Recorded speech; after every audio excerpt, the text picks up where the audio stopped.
This Well, I'm conference going will to now tell be you right recorded. now. Next slide.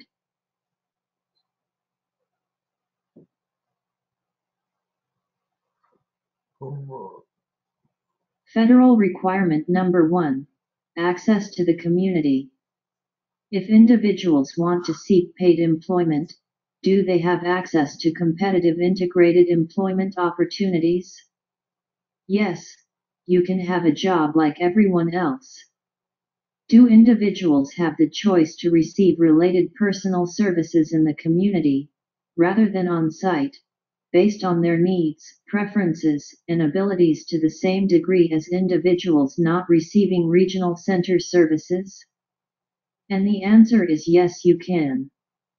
Do individuals have access to transportation options, including public transportation, family/friends/ and volunteer organizations that promote ease of use and optimize individuals' independence, for their individual program plan? And the answer to the question is yes, you can. Do individuals have the option to control their personal resources, if applicable?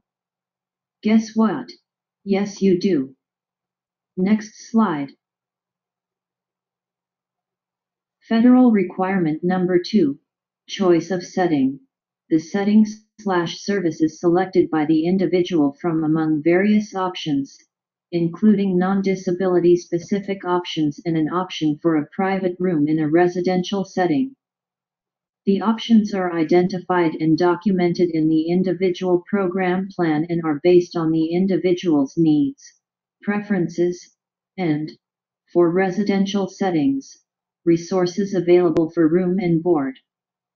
Does the provider have a current Regional Center Individual Program Plan, IPP, on file for all individuals? Does everyone's IPP document the different options that were considered prior to selecting this service and that the current provider selected was based on the individual needs and preferences? And the answer is that they better.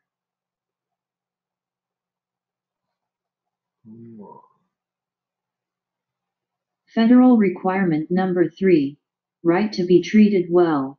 The setting/service ensures an individual's rights of privacy, dignity, respect, and freedom from coercion and restraint. Does the provider inform individuals, in a manner they can understand, of their rights to privacy, dignity, respect, and freedom from coercion and restraint? Does the provider have policies and procedures that address individuals' rights of privacy, dignity, respect, and freedom from coercion and restraint? Does the provider conduct communications, both verbal and written, about an individual's personal information in a manner that ensures privacy and confidentiality? Next slide, please. Does the provider ensure individuals have privacy while using the bathroom and when assisted with personal care? Do staff communicate with individuals based on their needs and preferences, including alternative methods of communication where needed, e.g. assistive technology, braille, large font print, sign language, participants' language, etc.? Are individuals allowed to dress or groom in a manner that is appropriate to the setting while honoring individual choice and lifestyle preferences? Are all individuals able to visit with others in private? Next slide, please. Does the facility ensure staff is knowledgeable about the capabilities, preferences, interests, and needs of the individuals they serve? Is there a place for individuals to store belongings in a secure manner, e.g., nightstand, lockbox, room, closet? Are all individuals able to talk on the phone or comparable technology, text, and read mail/email in private? Next slide, please.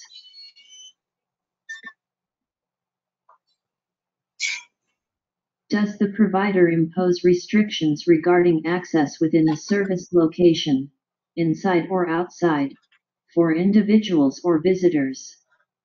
And the answer is no, they shouldn't. Does the provider utilize restraints? And the answer is no, they shouldn't. Side note: restraint means control of the client's behavior or activities through the use of physical or pharmaceutical means other than postural supports. For providers that utilize restraints, acceptable explanations may include identifying policies that require documentation of the use of interventions and/or restraints in the individual program plan, that informed consent prior to the use of restraints has been obtained, or that it is the provider's policy to ensure that individual supports and plans to address behavioral needs are specific to the individual and not the same for everyone else in the setting. Next slide. Federal requirement number 4. Independence. The setting/service optimizes but does not regiment individual initiative, autonomy, and independence in making life choices, including daily activities, physical environment, and with whom to interact. Do individuals have input into and choice among daily activities that are based on the individual's needs and preferences? Do individuals have the ability to control their own schedules? Does the provider structure its support so that individuals are able to interact with people they choose to interact with, both at home and in community settings including non-disabled peers other than paid staff and volunteers? Does the provider structure their support so that the individual is able to participate in activities that interest them and correspond with their IPP goals? Can individuals choose to spend time, including dining, alone or in a private area? Does the provider support individuals' autonomy to make personal decisions such as practicing religion and voting? And the answer should be yes. Federal requirement number 5. Choice of services and supports. The setting/service facilitates individual choice regarding services and supports, and who provides them. Does the provider support individuals in choosing which staff provide their care, for example gender or language spoken? Does the provider have a complaint/grievance policy for individuals and inform individuals how to file a grievance and communication methods outlined in their PPs? Do individuals have opportunities to modify their services or schedules and/or voice their concerns in the manner and timing of their choosing and consistent with their communication abilities and preferences? If individuals are of retirement age, are they offered the choice to retire from a day or work program? And the answer is yes, they should. Next slide, please. Federal requirement number 6. Residential agreement. The unit or dwelling is a specific physical place that can be owned, rented, or occupied under a legally enforceable agreement by the individual receiving services, and the individual has, at a minimum, the same responsibilities and protections from eviction that tenants have under the landlord-tenant law of the state, county, city, or other designated entity.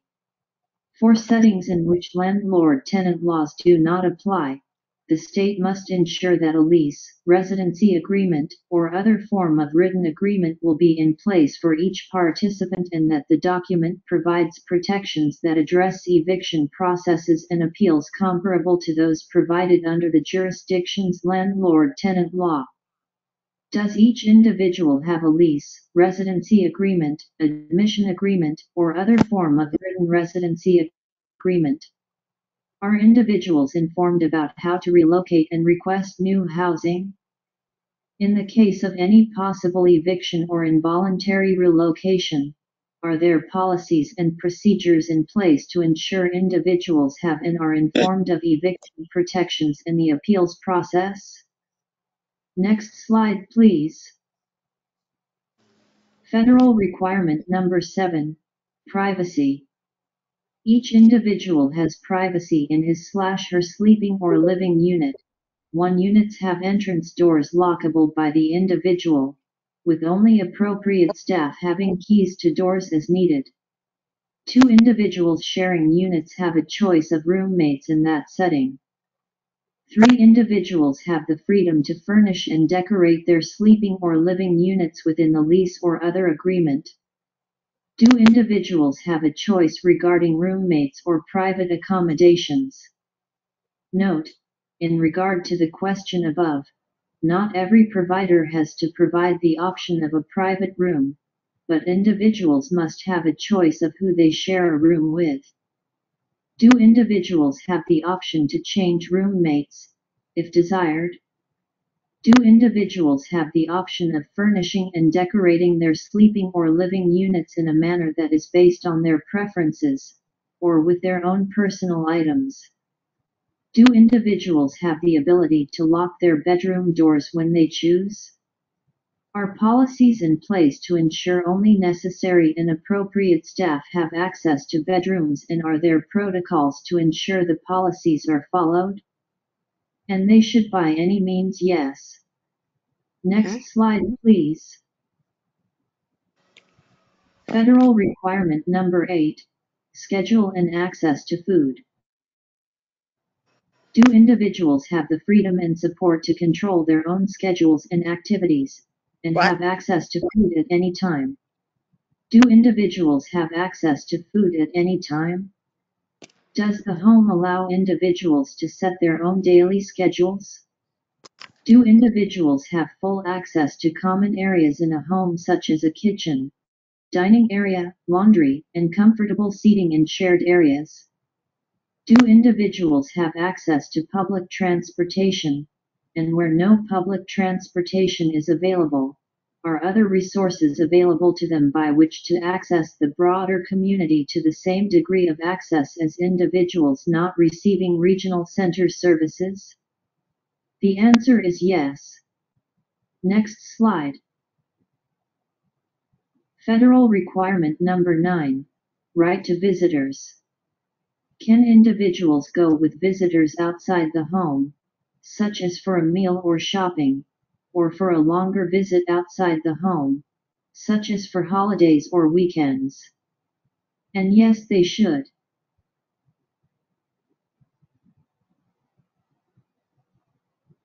Federal requirement number 10. Accessibility. The setting is physically accessible to the individual. Do individuals have the freedom to move about inside and outside the home, including bedrooms, bathrooms, and common spaces? Note: this question also refers to the presence of grab bars, seats in bathrooms, ramps for wheelchairs, etc., if individuals who need those supports are currently being served at the setting. Are appliances and furniture accessible to every individual? I think that this is a must.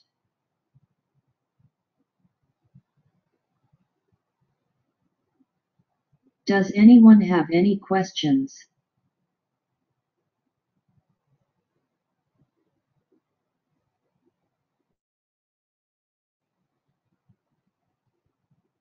Yeah. Okay, the presentation today was the 10 rules that are involved with home and community-based services. If you're a residential provider, you need to follow all 10. If you are a provider of day services or vocational services that fall under home and community-based waiver, there's only the first 5. But the important thing with all of these is that these aren't just rules that you put into your the design that you have in your folder and put away in your closet or your file cabinet. That these are rules that you're using every day with your home, with your day service, so that the clients or individuals that you're working with have as much independence, freedom, choice, that what's theirs is theirs, that they have privacy, that they have space that's theirs, that people, recently we had Dr. Tom Pomerantz come and speak. And one of the things he said was, when you're thinking about doing something with a client or doing something with a client, think about it of, would you like somebody to be doing that to you? Or how would you like to be treated in that situation? So that's the same way we want to look at with the people we serve. That individuals like Nicole are examples of what can be done when we look at really truly treating the individual as a person and looking at what's important to her and what's important for her and how do we go from here. Now, for those of you again who were on this call today, we were originally thinking maybe we weren't going to give CEUs for today, but we will give a half an hour CEU if you do write up 3 things that you learned from Nicole's presentation this morning. Now, coming up next week, well, tomorrow there is another presentation which is on residential services.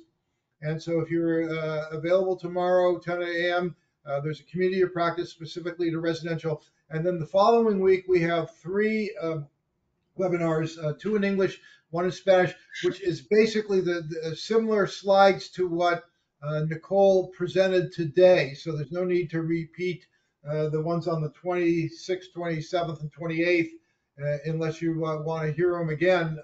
But I will be presenting those, and also someone will be presenting them in Spanish as well. So those are what's coming up in the near future. I'd also encourage you, any of you who are not actively involved in the vendor advisory committee that meets next Tuesday morning at 10 a.m. And we will be having a discussion about our presentation for next year and how we're going about providing continuing education for providers in the following year. So we look forward to hearing from you again, and we thank you for tuning in today. Bye-bye now.